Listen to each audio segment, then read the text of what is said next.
Il-ħamis wara nofsinhar il-kap tal-Partit Nazzjonalista Bernard Grech kellu l-opportunità li jsegwi mill-qrib il-ħidma sewja kif ukoll interessanti ferm li jagħmlu l-volontiri u l-ħaddiema ta' Red Cross Malta.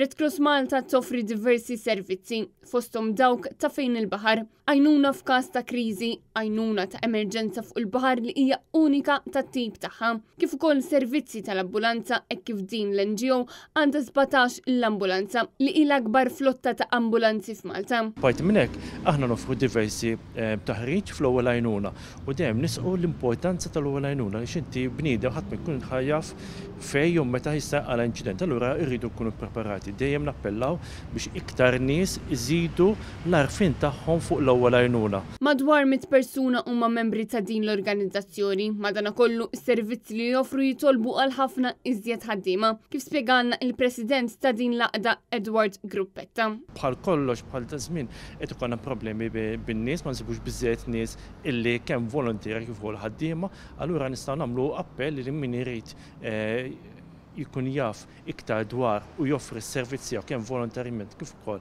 bħala impjieg jista' jivviċinana u aħna nkunu naraw x'wieħed nistgħu nofrulu. Imma żguru li l-volontiera aħna dejjem nagħtuhom it-taħriġ qatt ma nibgħatuhom fuq il-post tax-xogħol b'ambulanza fuq postijiet oħrajn mingħajr ma ntuhom it-taħriġ. Din iż-żjara servit biex il-Partit Nazzjonalista jkompli jifhem il-ħidma lill NGOs kif ukoll entitajiet oħra jagħmlu għal ġid ta' pajjiżna.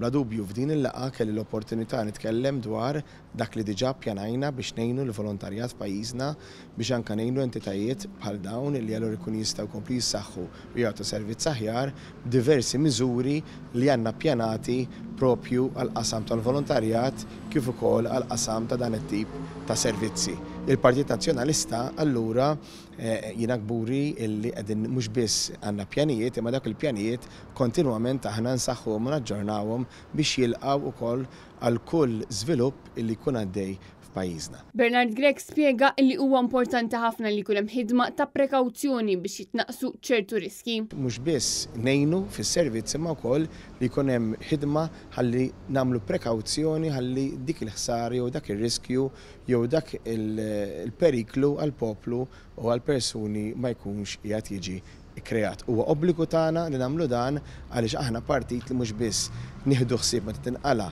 kwistjoni imma jew problema imma li nantiċipaw dik il-problema nippjanaw biex allura nippruvaw nevitaw li tinqala kwistjoni problema periklu u allura l-politika tagħna hija waħda proattiva mhux passiva. Ir-Red Cross ilha topera f'Malta 33 sena u hija l-unika NGO li topera b'liġi internazzjonali. Red Cross Malta hija organizzazzjoni li hija separata mill-gvern u li tirċievi biss 18,000 euro li kollha kemm huma imorru biex jitħallsu affiliation fees internazzjonali. Preżenti għal din il-laqgħa flimkien mal-kap tal-Partit Nazzjonalista kien hemm ix-Shadow Minister għall-Inklużjoni u l-Volontarjat Graziella Gallia, kif ukoll il-kandidat għall-elezzjonijiet tal-Parlament Ewropew Mirjana Testaferrata Denoto.